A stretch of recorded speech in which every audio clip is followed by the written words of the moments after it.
Suscríbete en nuestro canal de YouTube, activa las notificaciones y mantente informado.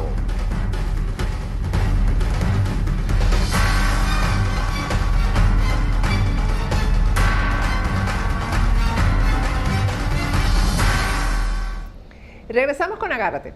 La mejor forma de venir a Estados Unidos y de tener un estatus migratorio, una seguridad, aquí es definitivamente con una certificación laboral. La certificación laboral te va a llevar directo a una residencia permanente en los Estados Unidos. Y sin duda alguna, el especialista, el gran especialista en certificaciones laborales es Raúl Sebasco.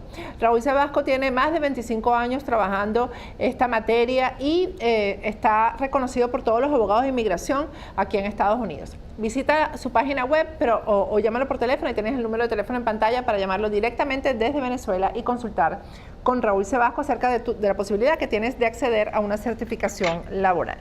Fíjense, hoy ha sido el día aquí en Agárrate de explicar el país a través de libros. Hay otro libro que vamos a presentar el día de hoy, se llama Caracas Clash City, que explica o explicaría las causas que nos trajeron o que llevaron a Venezuela al genocidio comunista. Vamos a ver un video de presentación y vamos a conversar con Pablo Díaz, que es su autor.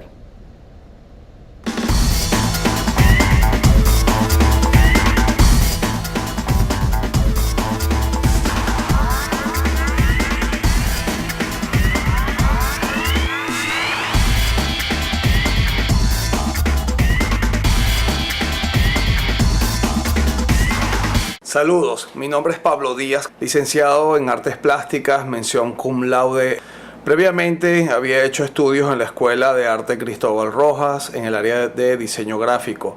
Soy músico académico con estudios complementarios de piano y teoría y solfeo en el Conservatorio Juan José Landaeta y batería en el Taller de Jazz Caracas. Soy director y cofundador con mi esposa Arelis de Díaz de Ideoarte, para poder desarrollar una ONG independiente que integrara las artes con proyectos experimentales y socioculturales. Con la influencia del punk rock y en la actitud contra sistema y contra cultura, teníamos un lineamiento claro, y por el otro, siguiendo la tradición que construyó la civilización de la libertad occidental por medio de la doctrina social de la Iglesia Católica. Trabajamos en 11 colegios de Caracas, atendimos unos 4.620 alumnos, diseñé y programé un sistema multimedia para la enseñanza de la música y de las artes, que fue usado en los colegios como material académico regular. Tuvimos programas curriculares y extracurriculares, grabamos 18 discos y realizamos 31 exposiciones de artes visuales con dibujo, pintura, fotografía, escultura, multimedia, etc. a nivel de educación básica escolar. Pueden ver más información en www.ideoarte.org. Desde el principio mantuvimos una posición en contra del gobierno de Chávez y lo llevamos a los colegios como una estrategia de contrarrestar la ideologización comunista y que cada uno de nuestros profesores atendiera en el momento, pero sin tener un programa oficial. Les dábamos ejemplos o le hacíamos ver a los alumnos el peligro que representaba el comunismo. Por primera vez conocí lo que había visto solamente en las películas, la figura del niño patriota cooperante con unas miradas penetrantes, desafiantes y pronunciando eslogans que eran los que repetían directamente de los discursos de Chávez. Estos niños funcionaban como informantes a las redes comunistas que estaban fuera del colegio. Luego de un secuestro que duró unas 4 horas por 8 hombres armados, perpetrado en mi propia casa, por un grupo que se autodenominó un colectivo cristiano de Chávez, me identificaron como el profesor. Fuimos forzados a dejar el país repentinamente. Ideoarte quedó activa por 2 años más.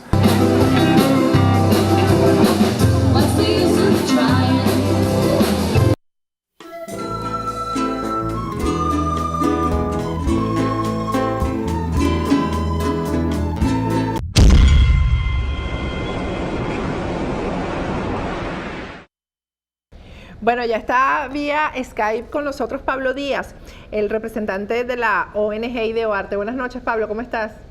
Hola Patricia, mucho gusto. Bien, gracias. Bueno, lo que tú has hecho es un estudio, además que arrancan las conciencias infantiles, que es tan importante. Ayer, por cierto, publicamos aquí en el programa una fotografía de un entrenamiento de tiro en las clases del 23, no, en las aulas del 23 de enero. Y eso tiene mucho que ver con lo que tú estás explicando aquí. Sí, es lamentable saber que desde los años 40, por ejemplo, otros países como los Estados Unidos, por ejemplo, ya habían diseñado cómics, cartoons, dibujos animados en contra de la ideología comunista, mostrando y enseñando a través de lo que, digamos, los personajes del campo, etcétera, cómo pensaba un comunista, cuál es el peligro del comunismo. Y nosotros simplemente no tuvimos nunca esa formación dentro de los propios colegios, lo cual hace ver que ya íbamos de pérdida desde el principio. Fíjate, eso que tú estás diciendo es tan cierto, que yo recuerdo cuando yo era pequeña, por ejemplo, nadie tenía idea de lo que era el comunismo en Venezuela, o creían que era mentira. Cuando se hablaba, por ejemplo, de lo que ocurría en Cuba, de la escasez de lo más mínimo, de lo más elemental, en Venezuela decían que eso era mentira, que era una propaganda contra Cuba, e incluso se veía a los peores criminales, al Che Guevara como un ícono, todo este tipo de cosas, pero por falta de formación en las escuelas e incluso en las universidades. Exactamente.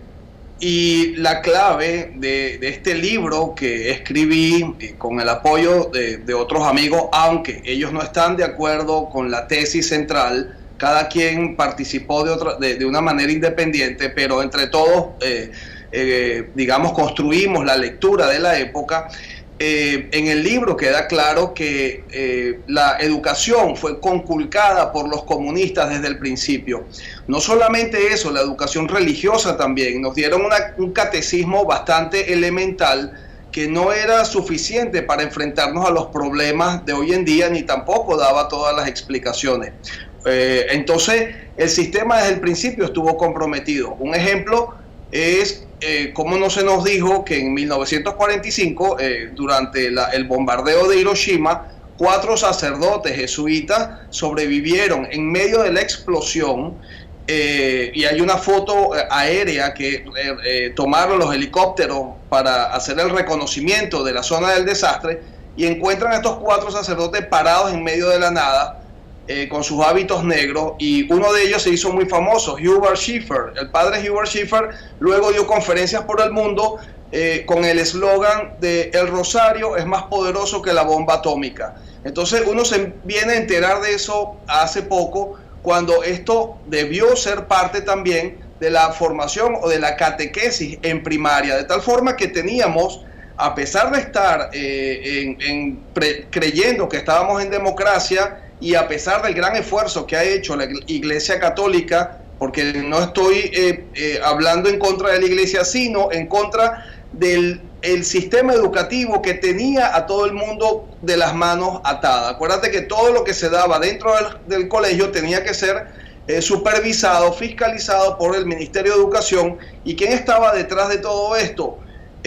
Un masón comunista como Luis Beltrán Prieto Figueroa, al que le entregaron el control de lo que se podía decir y de lo que no se podía decir. Obviamente no nos iban a enseñar comunismo, pero imagínate, esto es algo que se viene sabiendo ahora porque, bueno, ahora ya no es tan fácil esconder la información. Y dime, ¿tú crees que todo esto obedeció a una estrategia? Porque, por ejemplo, en el caso del maestro Luis Beltrán Prieto, era muy respetado, muy querido. Incluso su hijo, por cierto, vive aquí en Miami. ¿Tú crees que esto obedeció a una estrategia, Pablo? A mí me parece que sí, pero yo no soy quien para dar sentencias. Yo creo que es importante que los periodistas, gente profesional, hagan una investigación poniendo las cosas en perspectiva según este punto de vista. Porque en el libro se puede ver claramente que hay una tendencia clara, es decir, por ejemplo, Todos recordamos la novela de Estefanía contra el dictador Marcos Pérez Jiménez. Y muy bien, porque Pérez Jiménez fue un criminal, ¿no?, en cuanto a conculcar los derechos humanos de los políticos. Pero también había mucho temor en la población. Sin embargo, no sacaron una telenovela en contra de Fidel Castro, entendiendo que los crímenes de Fidel Castro ya eran a nivel de genocidio en otros países. O sea, yo ese tipo de cosas no las comprendo, de tal forma que pasamos... Es cierto. Hay documentales, pero por ejemplo, lo que se ha sacado contra Pablo Escobar nunca se ha sacado contra Fidel, que yo los comparo en el nivel de maldad, de estrategia, en esto del carisma. Bueno, no se ha sacado nunca nada, una película realmente que sea importante contra Fidel Castro, o que... Exactamente, y nosotros, en el caso de el grupo de punk rockers que nos levantamos en los años 80, empezamos la pelea en contra de todos los socialistas que estaban en ese momento presentes, que eran Acción Democrática, los de la Acción, el cristianismo, pretender fusionar cristianismo con comunismo, que era el social cristianismo, socialistas,